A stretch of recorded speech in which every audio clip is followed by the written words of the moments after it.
Thank you very much for these minutes. I just want to start with a general question to Mr. Stone.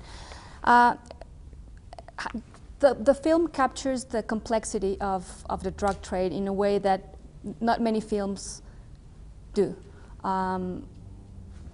It captures the fact that it's a thing that crosses the border. There's no good and bad. I mean, it's a very complex movie. Can you? It's got a complex cat and mouse plot where there's 7, 8 characters running around and they're all betraying each other, changing position. John's in the middle as a DEA agent.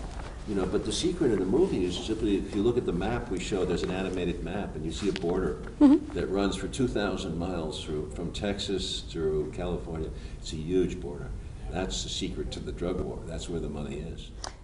And it's a movie that's not based on stereotypes, which is also very rare in this sort of movies.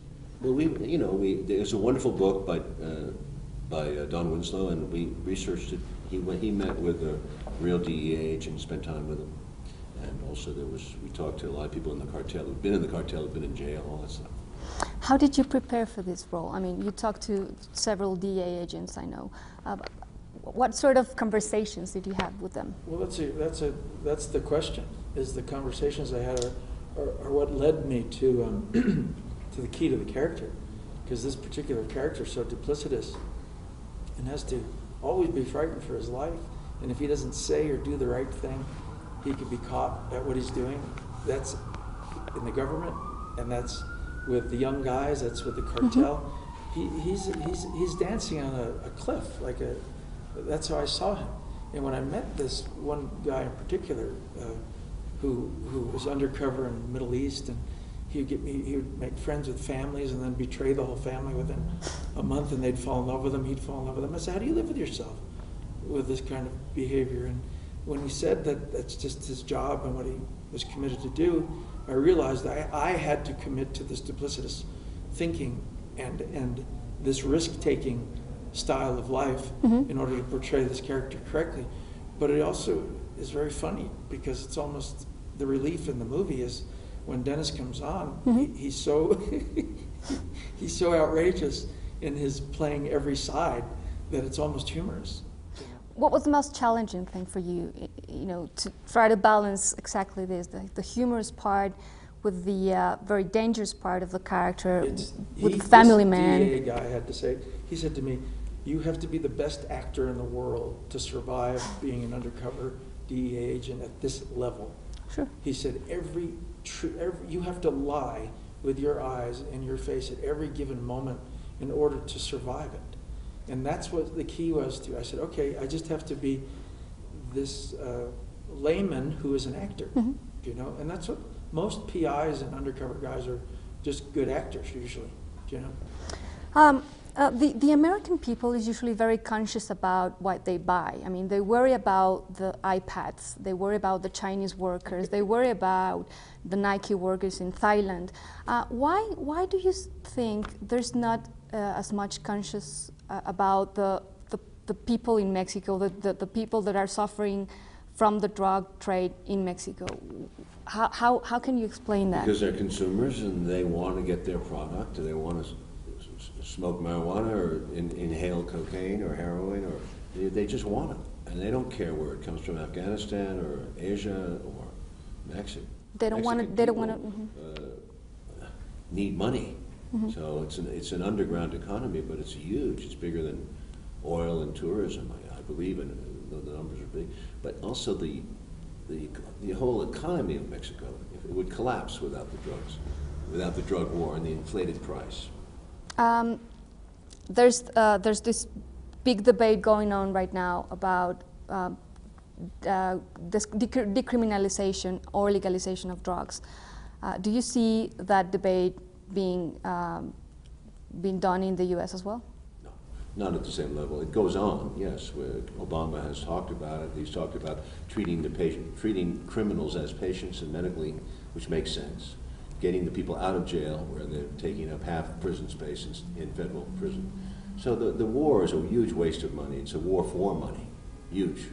And it's cost us over the last 40 years something like $500 billion just to prosecute the war. And it hasn't led to one difference of change at all. In fact, there's more drugs, better quality, at a cheaper price. So it's the most ridiculous war. It's the worst case scenario. Iraq and Afghanistan put together.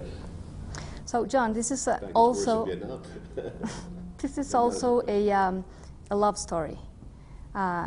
It's a beautiful love story in a way. Yes. What can you tell us about it? Well, my theory on it was one of my favorite parts of the script was the love story that everyone has going. I mean, my saying with this film is, how savage will you get for the people you love? So my character loves his kids and loves his wife. The boys love this woman, this young woman, this gorgeous person, and they're all in love with each other, and they'll do anything they'll go savage for each other. Mm-hmm. And everyone, even Selma's character, the only one she has left to love is her daughter, so she'll do anything for her. So the romance through this is it's at a new level. If you think about it, I've never seen a movie that goes this far mm-hmm. for a romantic notion. Mm-hmm. Savage, yeah. Yeah. So I'm very fond of it, and it's tender. I mean, it has tender feelings about it. These are people. They made it. They're, as you said, ambiguous. Everyone in this war has been still a human being that has feelings. And he's got a wife. He's got a dying wife and 2 children in the movie. And it's also humorous, I mean, there's some points in the film that you just can't help but laugh. And Salma, I think it makes me laugh. Yeah, she does. Salma's a dark one. Yeah. She's a hot chili pepper in a blue dress, actually. But the scenes with Benicio, they really click together, these two. Sorry. No. I was just saying, Benicio and I are very similar actors, meaning, Oliver had to discover our style because we kind of feel out the emotion, the geography first, and then we start adding the dialogue as we discover it. And finally, Oliver said, I get it now. The two of you have this style working, and now I understand it. And then we all start to click, and I think by the time we finished that big set piece, that scene, we're all in the same station. How was it to work with each other? I mean, for me, it was a thrill. I'd never worked with John. I saw him in Saturday Night Fever in 1978, so I know it was from afar. We never had a chance, and this was the right role. I went right for him. He had not been working for a while. He'd stopped working when the death of his son, so he was in a new, fresh place. He wanted to start over and be. That's the way John is. He comes from just reinvents himself. He likes that, and I can't blame him. I feel the same way about life. Yeah, we are simpatico in that way, because I've always felt that Oliver and I have parallel careers in that we've always done topical, innovative, and trend concepts, mm-hmm. where we're keeping up with society, or maybe even one step ahead of what's going to happen.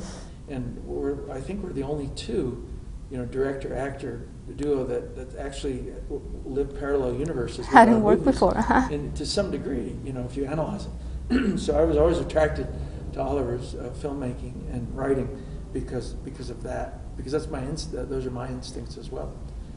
Cutting edge stuff.